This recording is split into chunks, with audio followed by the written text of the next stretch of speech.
Welcome everyone. We are going to learn how to create a snowstorm atop a landscape, and we'll have a couple different options thrown in the mix. But here's an example on screen, and we are going to head to Google Drawing, and Google Drawing is where you're going to start your snowstorm. The first thing we're going to do is start with a background. And in the case of our example, I'm going to create a landscape. So in Google Drawing, first thing I'm going to do is change the title so I can find it in my Google Drive. So I will title it with my full name, and then I'm going to type in Snowy Landscape because that is the name of our project. First thing I will do is pull open just a rectangular shape in the background. So I'm going to draw this shape, just a rectangle.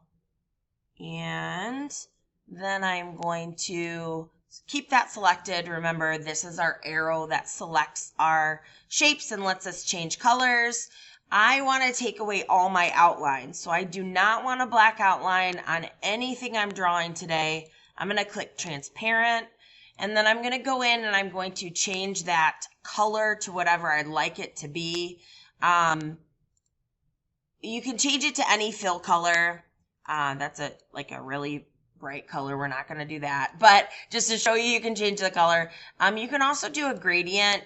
In our case, let's go ahead and just pull open some type of maybe a very just simple gradient, just so you can see that option. You do have the option of creating a custom gradient as well. If you know how to do that, we're not going to focus on that for this lesson.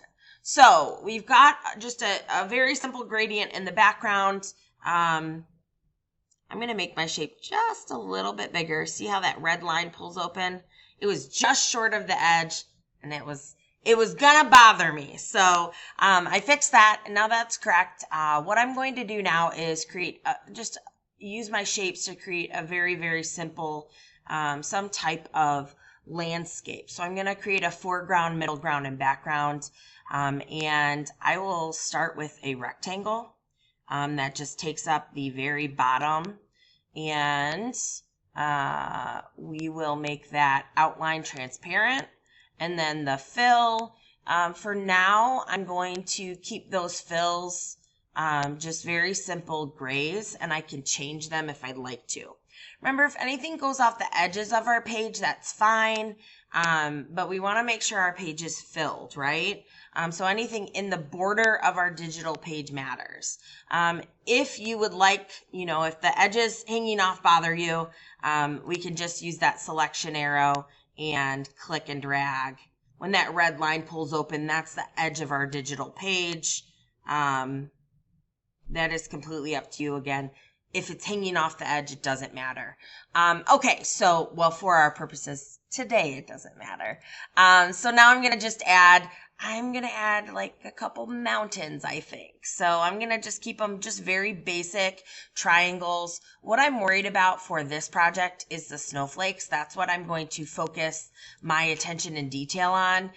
So in this case, my landscape, I want it to look good. But again, all of my attention and detail, or most of my attention and detail, is going to be focused on my snowflakes. So, but I do want this, I want it to look good. I'm going to, again, I'm being very careful to take away those outlines. I want it to look, I just don't like the black outlines, right? I selected both of these, and I'm going to use a gradient and turn them into the same gradient. So we've got kind of an overlapping, but they're similar colors. And then I'm going to add just one more triangle to finish up my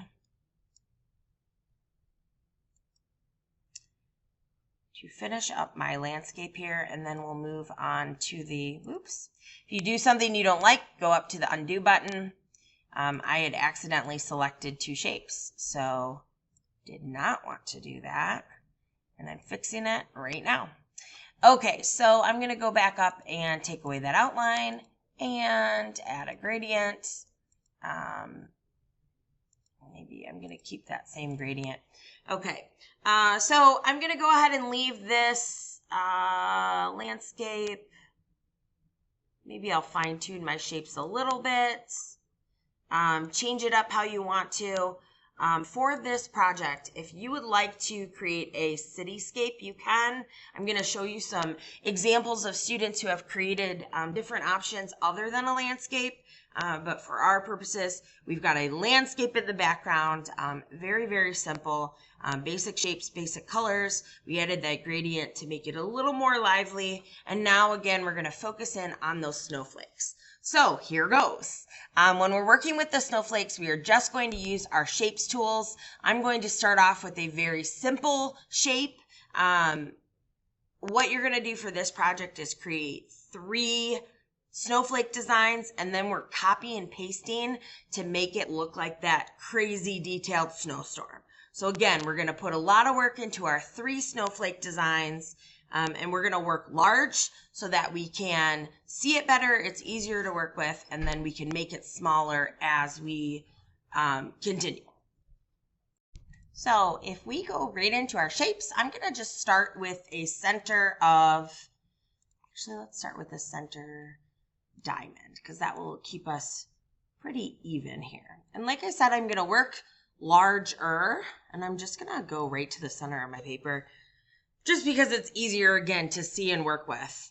I can change everything, like my outlines and my colors, after the fact, so I'm not going to worry about it for right now. Right now, I have just a diamond in the center. I'll change my size to what I want. All right. And we'll start off with, again, a fairly simple one. What I'm going to do is I'm going to use these red lines. So I'm going to draw a circle, then I'm going to use the red lines as a way to balance my snowflake. And I'm just going to do a lot of copy and pasting. So right now I copied that circle. I'm going to paste that circle. I'm using Control C and Control V, my keyboard shortcuts, and I'm overlapping, and I'm just going to keep pasting to, again, make a pretty simple snowflake, and using those red lines that pull open in Google Drawing that are going to help me make sure everything is balanced the way I want. So a little extra space at the end. These are balanced. And now what I'm going to do, once I get done with this row, I'm going to copy and paste it to the other 3 sides. So let's see, let's add a couple diamonds. I'm going to copy and paste. And again, I'm using those red lines as a guide to help me balance.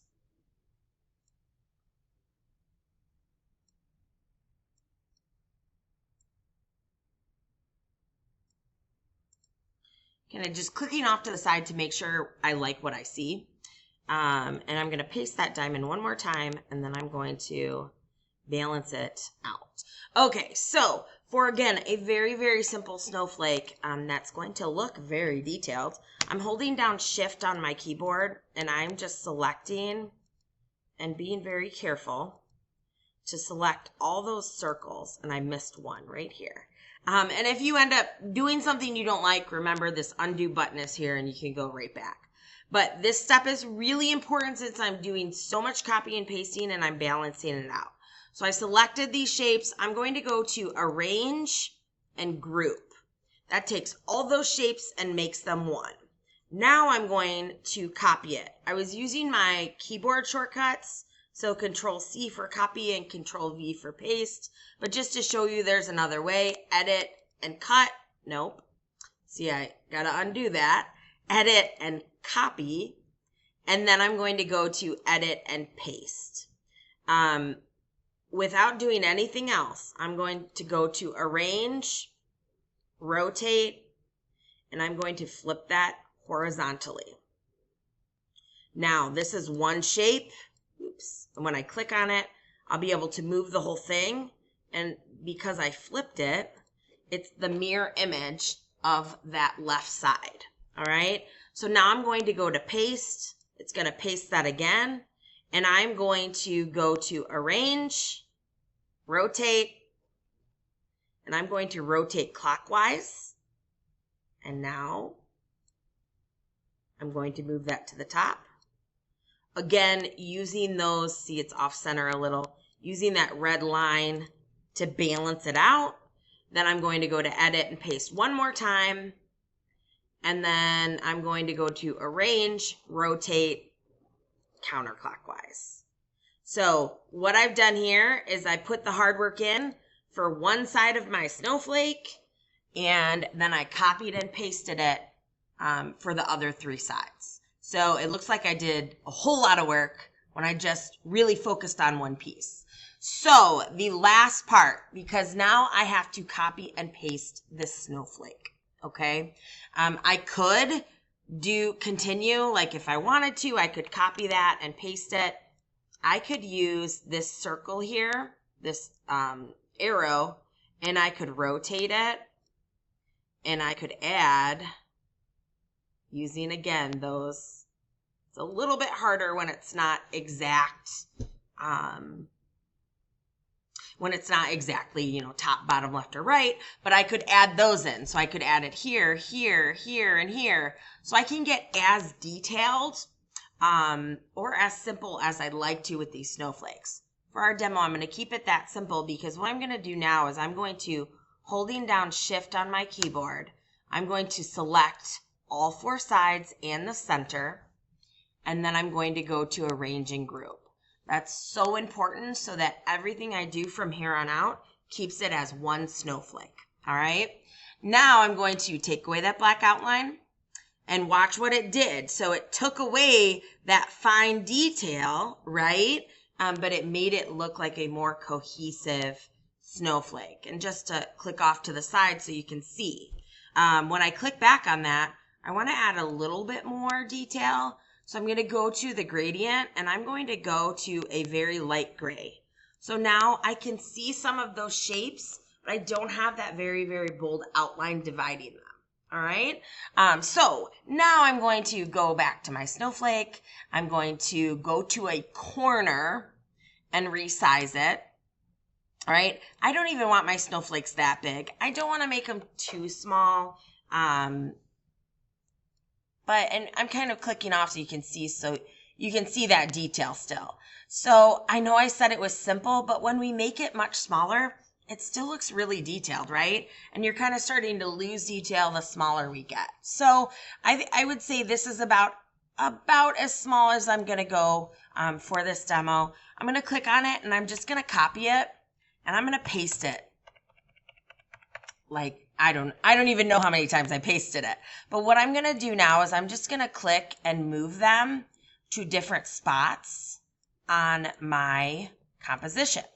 All right. Now, the next thing I need to do, because right now it just looks like, you know, I copied and pasted a bunch of snowflakes. So I can change the sizes of them, but I can also click on them. And when you see this cursor change, I can rotate them. All right. And that, even just a little tiny rotation, does a whole lot for my composition. And again, it makes it look like I did a whole bunch of work and a whole bunch of detail. But really, I just copied and pasted after I did a little bit of work, right? So this is how I'm going to create my snowstorm. I'm going to create two more snowflakes following that same process. So I'm going to have 3 different styles of snowflakes, and that is how I'm going to get my snowy landscape. I will go ahead and pull open some other student examples so you can see some of the results, and then you all can get started on your snowy landscape. Here are some great student examples. So here's another example of a landscape. She used a lot of gradients. Here is an example, and he did put some structures in his. He's got a great variety of different sizes of snowflakes. He got really, really tiny, and again, did an awesome job. Threw in a snowman too. And then here's an example I wanted you to see because it has some outlines in there. The black outlines, you can see a very, very big difference. So wanted you to check that out. And then also he added some like solid colors and some gradients into his snowflakes. Let's go ahead and look at a cityscape. So she added a cityscape to her example, which is a great take on this project as well. And then a couple more. Here's another snowy landscape for you. And lastly, we've got sort of a nighttime snow-capped mountain landscape. So lots of examples for you. Enjoy this project and have fun making your snowy landscape.